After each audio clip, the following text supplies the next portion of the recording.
Well, I'm trying to write a book about the Račku incident and what came about immediately after a NATO bombing campaign, the liberation of Kosovo, the return of the refugees, and I think much of what happened afterwards, including the creation of a new nation here called Kosovo, in a way began with the Račku massacre. From the beginning, of course, Serbia has been saying it's all not true, that Voker, they've had many explanations.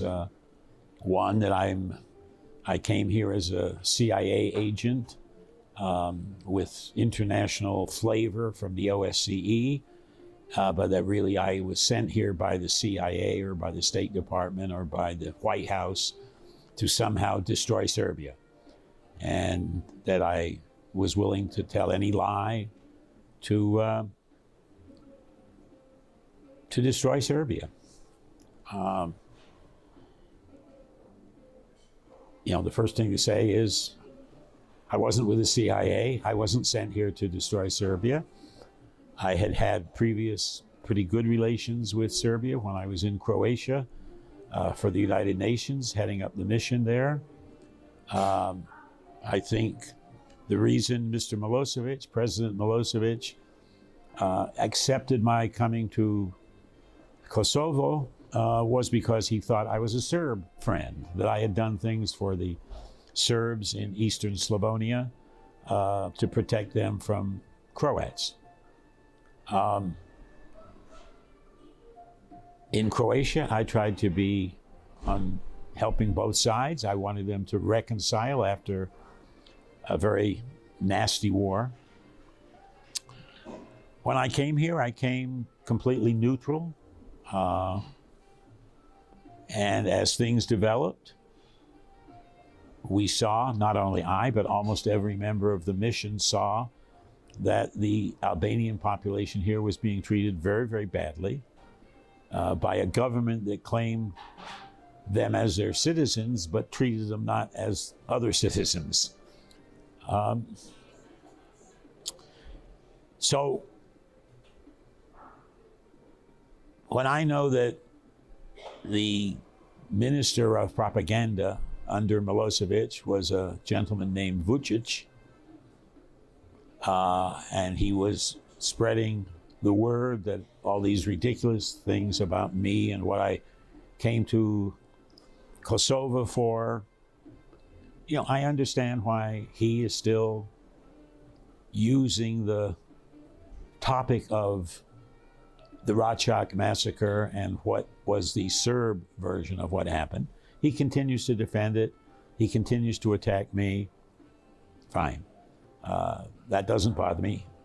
I think most rational people understand that the evidence was overwhelming, that 45 villagers, men, boys, including a 99-year-old man, including a young teenager, were taken off under armed guard, and were executed in the middle of the night.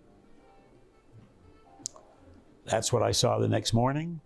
That's what I thought I was here to tell the world what was happening here. I saw what had happened in Račku, and I simply told the world. But I also said something that Mr. Vučic forgets, that I said, look, if anyone disagrees with me, bring in international investigators. Do autopsies on the bodies. Determine what killed them, what sort of weapons were used to kill them. And of course, the government in Belgrade, Judge Milinkovic or something like that from Niš, they took control of the bodies. They autopsied some of them well before the international forensic team came in from with Dr. Renta. And like I say, they continue to change their interpretation, their story as to what had happened. If I wasn't with the CIA, I'd gone up there in the middle of the night, I changed all their clothes, I shot the bodies myself. I mean, and to this day, they're sticking by that ridiculous story. And I'm afraid Mr. Vučic does not want to correct himself. You know, if we do talk about the Panda Bar thing, there is a connection between stories that were coming out of Belgrade when Vučic was the Minister of Information, propaganda if you want. They are very consistent. To this day, they are talking about Račku as though it either never happened, or Walker distorted it, or Walker was using it to somehow destroy Serbia. I'm an old man. I've known about Serbia for all my life. I know what they did in World War II. I know what they did as a part of Yugoslavia. I have nothing against Serbia or the Serb people, but the government in Belgrade, number one, treated the Albanian population here, the overwhelming majority, not as citizens of the country headed by Belgrade. They treated them as though they wanted them out of here or completely out of their hair. And as I say, to this day, they still seem to think that one, Kosovo is theirs, and two, they can tell Kosovo what should happen here. I think everybody in the capitals of Europe that have any knowledge of Mr. Vučic and Serb propaganda understand, you know, many of the people who are now in the foreign ministries of the rest of Europe were too young to know about Račku at the time. But Vučic and what he does with information, misinformation, I think is understood in all the capitals of Europe.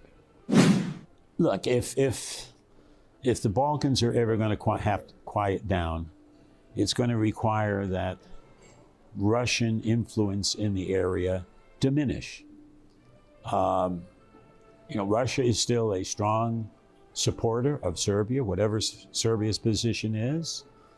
I understand in the negotiations, Serbia can be very tough on certain issues.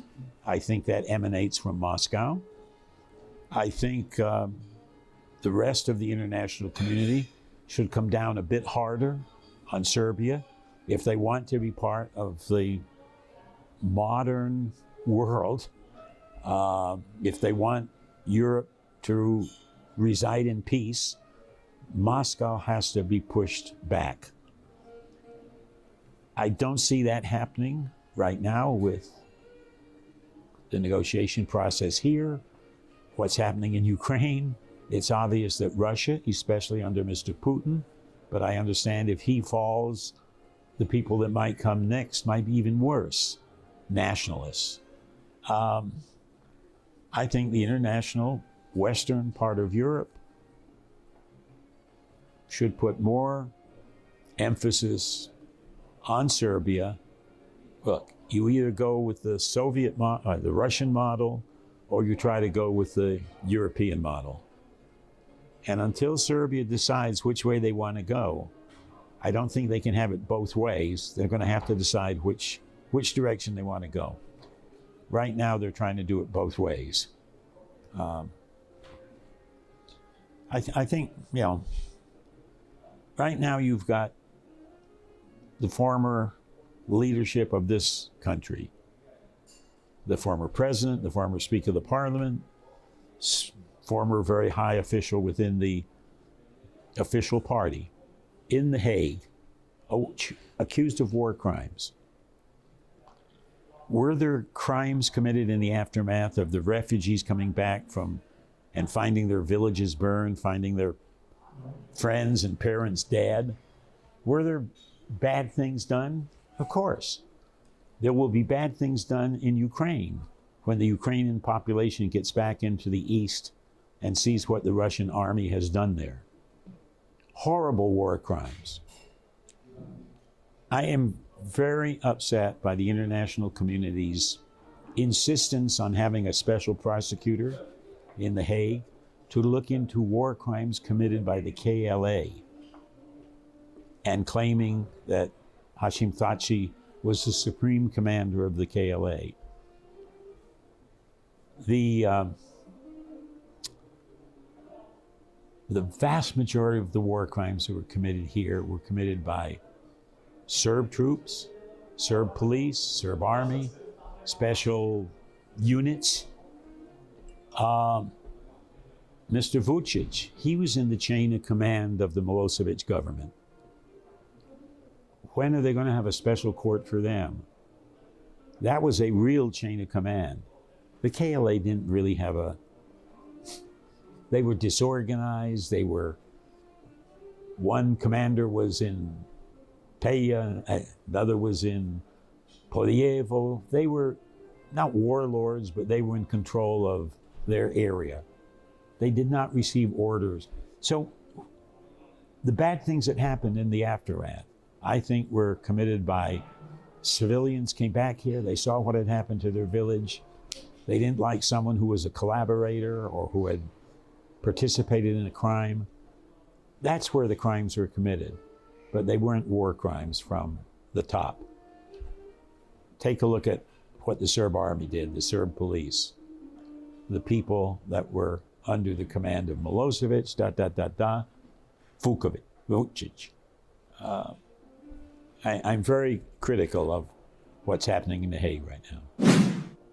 I was just talking to someone, what do you think is the status of Kosovo right now? Over the last 20 years, but especially after independence, when you set up a government, you formed a parliament, I've been very critical. I was critical of Hashim Thaçi. I was critical of other politicians. I'm sure I will be critical of Albin Kurti with some of the things they do. But there has been the dramatic establishment here of a real democracy. Yes, there are parties arguing politically, that's great. But you've also had election after election. The losers have not done what they did in Washington on January 6th. Peaceful transition from one party to another in the parliament. The freedom of the press here, looks like it's absolute to me. If I went on and praised Serbia or praised anything, I'm sure you would publish it. As I describe it, I was here when this baby was born, okay? I watched it come out of the cradle. I watched it grow a couple of years. Mistakes were made. Your leaders from the KLA or from the civilian side had no experience running a country because they weren't allowed to run anything under the Serbs. So mistakes were made. I've watched it go through teenage years, and you're not a full adult yet, but damn it, you're going very much in the right direction. I think Europe, the rest of Europe, Western Europe, the democratic countries of Europe should be very proud of what has happened here. Some of them should be envious because they're not as democratic as you are.